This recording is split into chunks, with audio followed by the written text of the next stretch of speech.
I'm very happy to be with you. My name is Father Terrence Curley, and for over 30 years I've been working and ministering in grief ministry. And my work has really developed and changed in many ways. Today I have a very special message, I think, that comes from the ministry about the changing landscape for grief and our understanding about grief and bereavement. In the past, everyone's been told, and I don't know how many people have been asked, are you letting go? And the language of letting go is what's been really paramount in our understanding about how to move on in grief and how to actually resolve our grief. Current thinking is far from that. We're in the middle of a massive paradigm shift, a massive change in the model. Everything started back in 1917 with Sigmund Freud, when he talked about mourning, was really followed through by other theorists over the years right up to the present. And those are called the standard theories, where what happens is we let go of grief by remembering things and going over things and then let go of that. Memory or a dream or a reflection or something about someone that we love. By letting go of it, it was thought that, well, you'd let go of grief at the same time. Current thinking is far from that. It doesn't follow a detachment model. It doesn't use the language of letting go. Rather, what it does is it focuses on the importance of meaning and purpose and a continual bond with those whom we love. It isn't that we sever a relationship or sever a bond that brings about any type of meaning for our lives.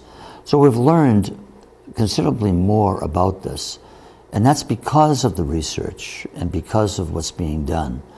The necessity of ritualizing is also in there as well, because that's a form of meaning, a form of connecting, and a form of understanding our relationship with those who've gone before us, those who are around us, and where we hope to go as well, into the kingdom, into the ultimacy, the ultimate reality, the presence of God.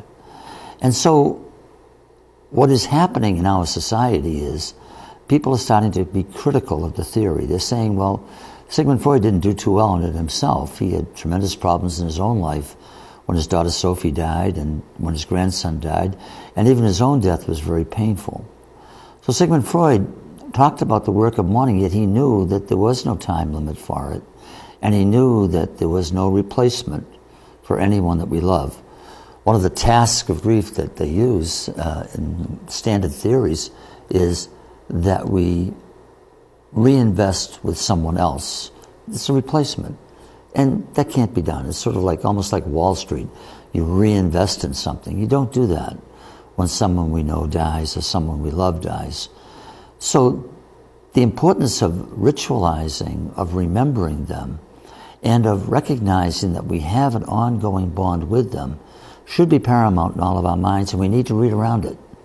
We need to look at the Constructionist Theory. We need to look at our understanding about disenfranchised grief. In many ways, I'm speaking to a number of generations through this YouTube.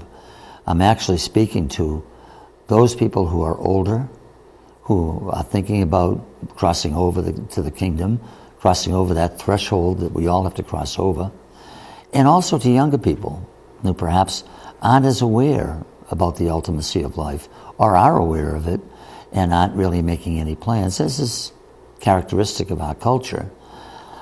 But to not provide for a funeral, not to think about our grandparents, our parents, and provide a way for the family, for everyone to pray for them and to remember them and to reestablish and continue their bond with them, not to do that is called disenfranchised grief. That means when we ignore or overlook grief. And that's what we don't want to do.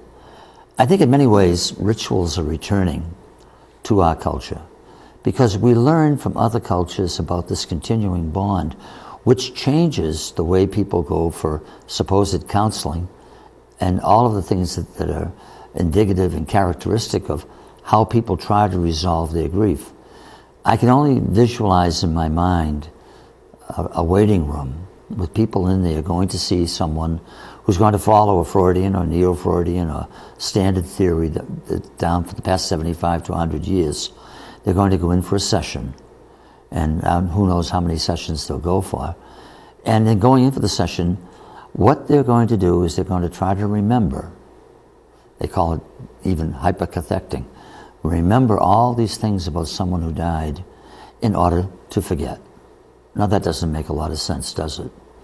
So what we're trying to say, I think in our religious approach to it, is that there is much more to the story. And we don't want to forget. And we do want to believe.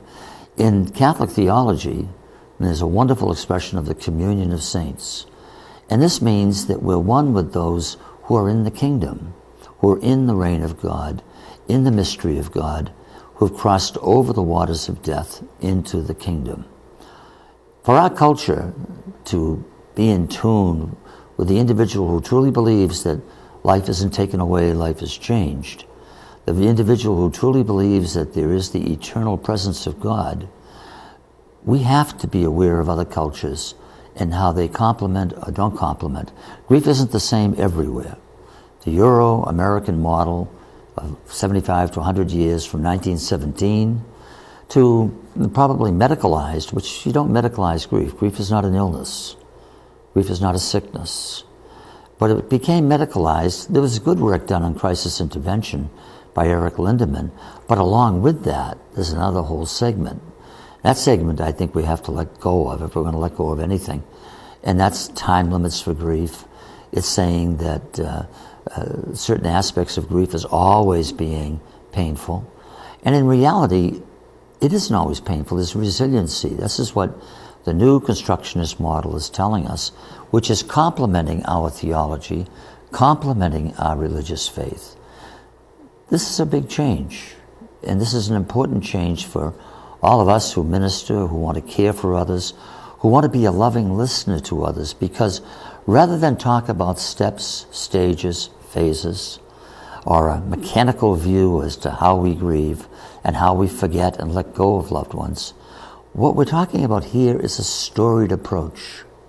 A storied approach where we listen as we talk to someone. Their world may well be shattered, and that's the way. But at the same time, we're made in such a way that even though our world is shattered, we also have the ability to rebuild our world, and we really oscillate between revising and restoring our worldview. And these are new changes, that are new ways of coping. And when we're listening to someone's story, it's important that we listen for certain things.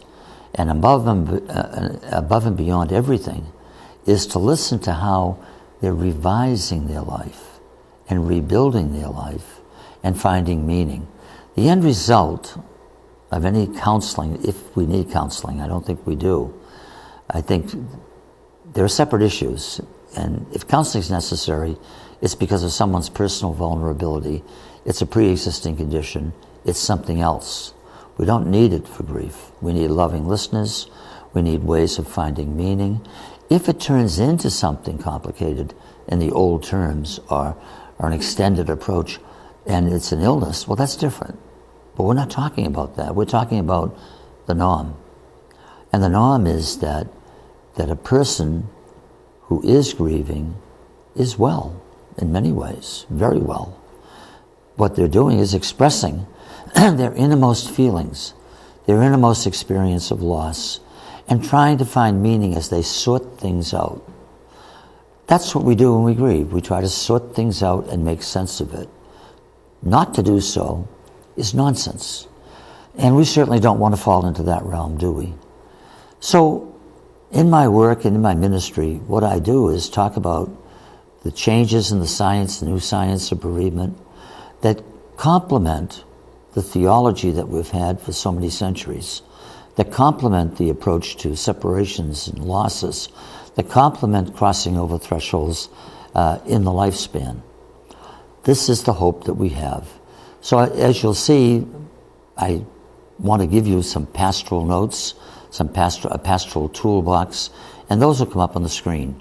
And those will be a fitting way to understand what we're really trying to do, all of us, as we really try to ensure that there's deeper meaning, deeper love for everyone, and deeper hope.